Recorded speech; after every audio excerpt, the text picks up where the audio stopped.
नमस्कार दोस्तों, स्वागत है आपका डिस्कस पॉइंट पर। आज के वीडियो में हम डिस्कस करेंगे इंडस वैली सिविलाइजेशन के बारे में। अगर आपने चैनल को सब्सक्राइब नहीं करा है तो बीएड की प्रिपरेशन करने वाले स्टूडेंट्स चैनल को सब्सक्राइब करें। देखिए दोस्तों, जैसा कि आप सभी जानते हैं, विश्व की अधिकतर सभ्यताएं नदियों के तट पर ही विकसित होती पाई गई हैं। इन सभ्यताओं में से एक बहुत विशाल एवं विकसित सभ्यता है सिंधु घाटी सभ्यता, जिसे हम हड़प्पा सभ्यता के नाम से भी जानते हैं।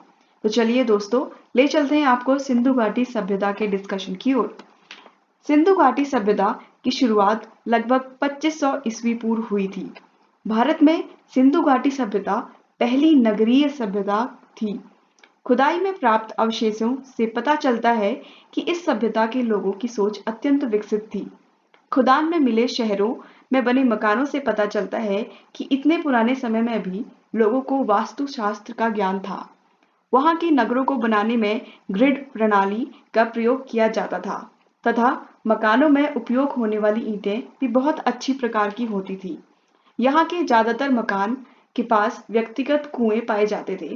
साथ ही साथ जल के निकास के लिए सुयोजित प्रणाली भी हुआ करती थी। सिंधु घाटी सभ्यता के लोगों का प्रमुख व्यवसाय खेती हुआ करता था, इसलिए ज्यादातर नगर नदी के तट पर ही बसे हुए थे।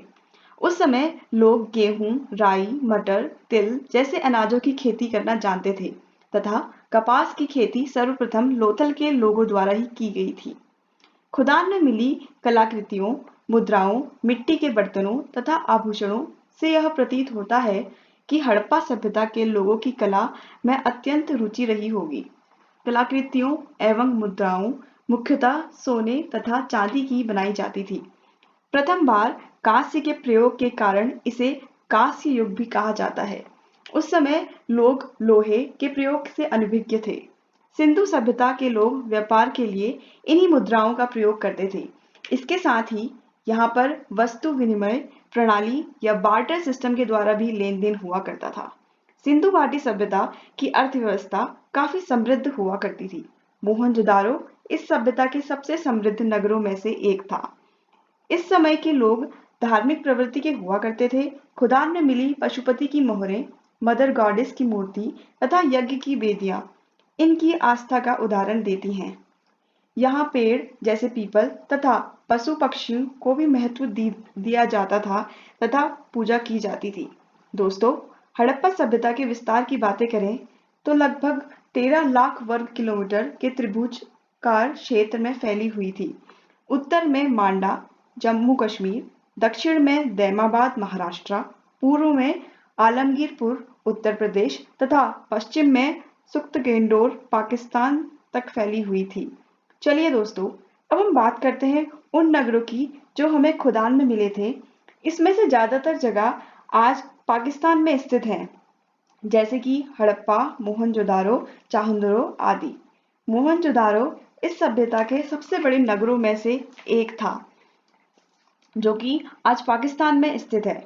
भारत में पाए गए शहरों में से कलीबंगन, लोथल, राखीगढ़ी तथा आलमगीर आदि हैं। चलिए इनमें से इंपॉर्टेंट साइट्स को हम थोड़ा डिटेल में जानते हैं। हड़प्पा का खुदान 1921 में दयाराम साहनी के नेतृत्व में हुआ था, जो कि पंजाब पाकिस्तान में रावी नदी के तट पर बसा हुआ है।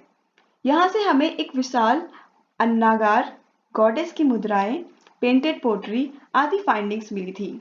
क्योंकि यह खुदान में पाया गया सबसे पहला नगर था, इसलिए सिंधु घाटी सभ्यता को हड़प्पा सभ्यता के नाम से भी जानते हैं।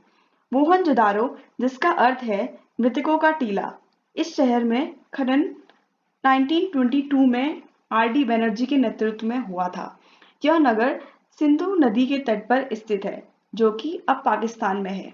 यहाँ से हमें महान स्नानागार मिला है, जो यह दर्शाता है कि शहर काफी समृद्ध रहा होगा। यहाँ से हमें कांस्य की डांसिंग गर्ल, पशुपति की मुद्राएं, विशाल अन्नागार तथा एक दाढ़ी वाले आदमी की मूर्ति भी मिली है। मोहनजोदारो इस सभ्यता का सबसे बड़ा नगर था। चाहुंदरो, जो कि सिंध पाकिस्तान में सिंधु नदी के तट पर स्थित है, इसका खनन मैक्की ने 1925 में कराया था। यहाँ से हमें साज सज्जा का सामान, आभूषण तथा मिट्टी से बने खिलौने आदि मिले थे।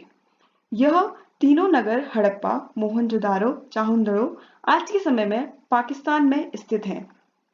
कलीबंगन, जो कि राजस्थान में घग्गर नदी के पास में बसा था, इसका खनन 1951 में अल्मानंद घोष के नेतृत्व में हुआ था।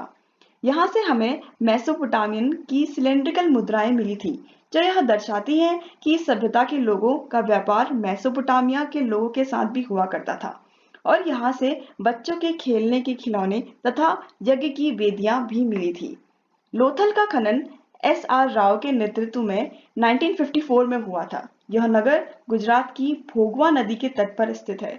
यहाँ से बंदरगाह तथा ईरान की मुद्राएं और पेंटेड जार मिले थे। यह वह पहला शहर था जिसने कपास की खेती की थी। सुरकोटड़ा गुजरात में कच्छ नदी के तट पर स्थित है। यहाँ से घोड़ों की हड्डियां और ओवल ग्रेव मिली थी। अगला नगर है राखीगढ़ी। ये हरियाणा में स्थित है। यह भारत में स्थित सिंधु घाटी सभ्यता का सबसे बड़ा नगर है। हरियाणा में एक और महत्वपूर्ण नगर मिला था जिसका नाम बानावली है। इसका खनन आर.एस. बिष्ट ने 1973 में किया था। यहाँ से एक मिट्टी की मूर्ति मिली थी। तो फ्रेंड्स, ये था इंडस वैली सिविलाइजेशन।